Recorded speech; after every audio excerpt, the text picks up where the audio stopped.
Is Picopia really worth buying? Today we're going to be going over the pros and cons of Picopia, and at the very end of the video, we'll be letting you know if it's truly worth the price tag. For those of you who don't know, Picopia is a cozy sim set in a post-apocalyptic Pokemon world where all human life has vanished. In this game, you play as Ditto, a Pokemon capable of mimicking others and copying the abilities of Pokemon that you meet along the way. As you find more Pokemon in this game, it's going to allow you to learn their abilities and slowly bring more life back to the world. Now that we have the context of Picopia out of the way, let's start with the pros list of the game.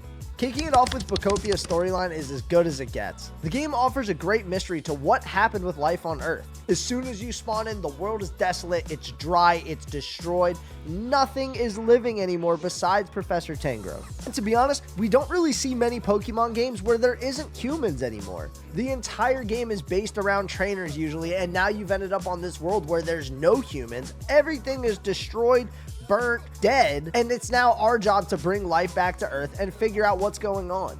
And the best part about this storyline is that as you progress throughout the game, you can clearly see the progress that you're making with your world. Going from this dead, dry, desolate Earth of crumbling buildings to all of a sudden green grass, sprouting trees, and buildings that are finally back to a normal form. The storyline's a ton of fun, it's really interesting, and honestly, the game is kind of addicting as you're consistently finding new Pokemon along the way, and you just never know who you're gonna get. Having something to build towards in games like this is usually missing, and this one hits the hammer on the head. And with that, we're gonna be giving Picopia 1 point in the pros section.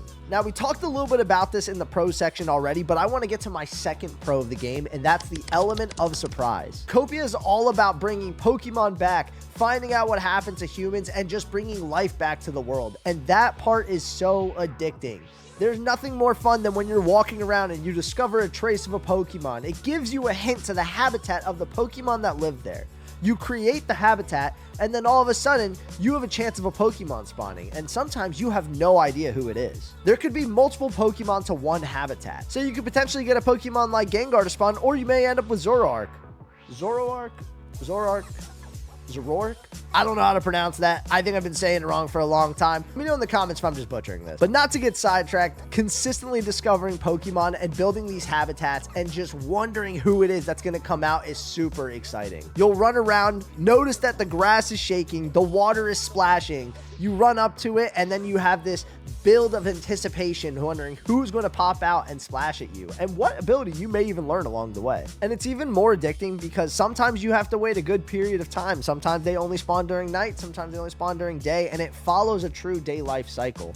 So it can take some time before some of those Pokemon spawn. So it is just so rewarding when you finally get to see that shake of the grass, the splash of the water, and then someone comes out. For me, this element of surprise in Picopia gives it another point in the pro column.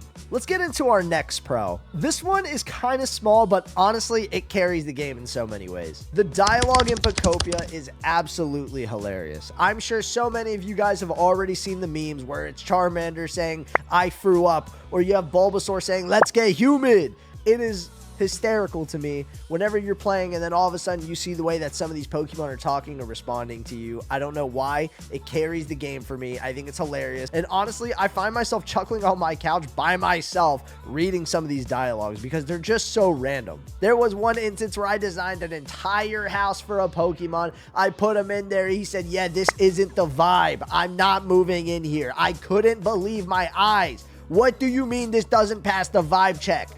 Quote, end quote. "This does not pass the vibe check." And he left. I couldn't believe it, bro. He was ungrateful. But it made it interesting to say the least. With that, the dialogue in this game is a massive pro for me. It's so small, but it's hysterical, and I enjoy it a lot. Massive pro for me in Picopia is how you can build and restore your world. The game offers you the freedom to be as creative as you want to be, just like in Minecraft. You can build any house however you dream and see it fit.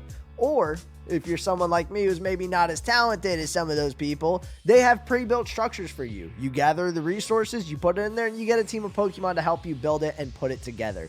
And voila, your world looks stunning. It's amazing. And you have all these structures where you can now house your Pokemon and just furnish it however you like with the decorations you find throughout the world. Personally, I think this is just a great feature. I love games like Minecraft because it does allow that freedom, but sometimes, if you know, those games can get a little bit overwhelming because You just want to build a nice structure, but you just don't have the skill set to do it. Honestly, I love that Picopia gives you the freedom to design the world however you want to. If you want to use those pre-built structures or build it yourself, it's amazing and it's awesome that you have the capabilities to do that. And I'm not gonna lie, I would love nothing more than to have the skill set of those builders. I have been seeing some incredible builds online. I have seen people turn Bleak Beach into a world that looks like Venice, Italy. It's absolutely amazing what you guys have the capabilities of doing. Heck, I saw a dude build McDonald's in Picopia and it honestly looked amazing. So for me, the creativity to build however you want to or use those pre-built structures is just a massive bonus to Picopia. It is a huge pro for me.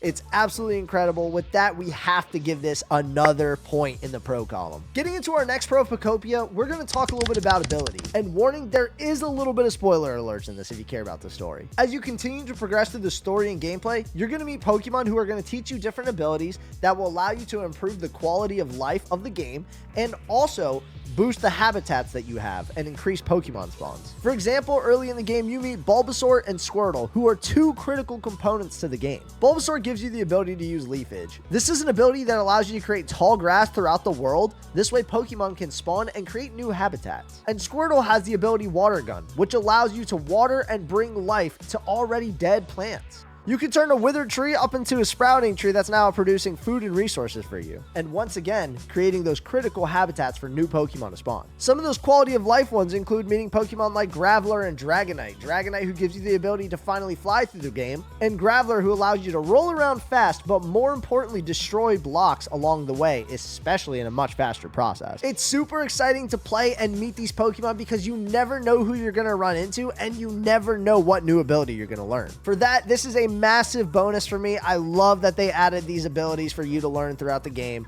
and honestly, it's a massive pro. With that, we're going to be adding 1 point to the pro column. Last but not least, for some of you guys, this one is super important, but visiting friends is in Picopia. Picopia allows you to visit other players' worlds, whether this is your friends' worlds or just random player worlds. You can see the progress that they've made, the custom structures that they've done, or maybe they have an item that you want, allowing you to take a picture of it and 3D print it in the Pokemon Center. And for some of you guys, you may want to just progress through the world with your friends, and that allows you to do that too through the story. For some, this may not be that big a deal because Picopia is still loaded and a ton of fun to play by yourself, but it's nice to have a friend join and be able to help you progress through your world a little faster. With that being said, that is another point in the pro column for Picopia. Now, we talked a lot about the pros of Picopia. Let's get into the cons. So I think for many of us as Pokemon fans, one thing we were a little disappointed in was not being able to shiny hunt.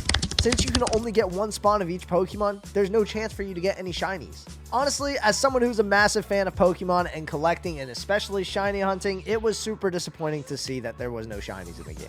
Personally, I think for a lot of us, some of the fun is the randomness of potentially getting a shiny Pokemon. And honestly, because of that, I would love to see Picopia at some point add at least the ability to earn it, even if it's just one spawn that could potentially turn shiny. It would be nice to know that those odds are still there. I feel like having a chance of just getting a shiny Pokemon just really creates a lot more excitement, especially the moment that it happens. People would be losing their freaking minds if you could only get one Pokemon to spawn of that type and it ends up being shiny. Now, obviously, not having shiny Pokemon in the game isn't a massive turn down, but I think it was something that at least turns the excitement down just a little bit on Picopia. With that, we're only going to be giving this section half a point. For our next con, we're going to be getting into time-gated progression. For those of you guys who don't know, Picopia is entirely based on real-time cycles. So if you're building a structure and it says it's going to take a day to complete, it's going to take until the next day to complete. This obviously slows the story down quite a bit and kind of takes away from those of you guys who just want to get through the story pretty fast. Now, honestly,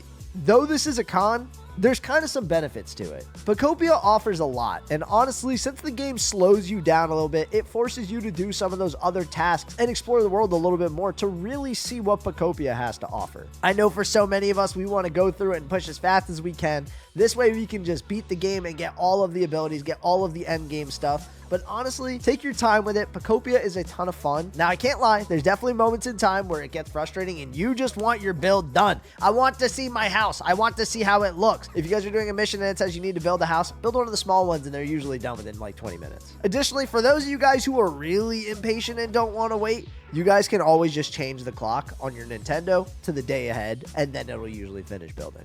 Now, one thing I will admit is super frustrating with the time-gated progression is that sometimes you can only play at night, sometimes you can only play at day, and because of that, you miss the spawn of Pokemon who would be popping up at nighttime. If you want to get Gengar, for example, who only spawns at night, you're gonna miss it if you can never play at night. That is frustrating. So for so many of us, time-gated progression can be a little annoying, it can be a little frustrating, and because of that, we're gonna be giving this section 0 points. Now for our next con, it's going to be interesting because it's actually kind of knocking one of the pros that we have.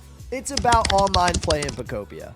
Yes, you have the ability to play online with your friends. Yes, you have the ability to explore worlds, explore developer worlds, explore your friends' worlds, explore random people's worlds, but you need to have Nintendo Switch Online if you want to do that. It's not good enough. You can't just be connected to the Wi-Fi and go and play on those worlds. No, you need to purchase a Nintendo Switch Online subscription if you would like to do those things. And last I saw, it looks like they were going for about $20 for the year, so it's not particularly a steep price, but for some of us, we don't really want to pay that price. I'm one of those people, I don't really care.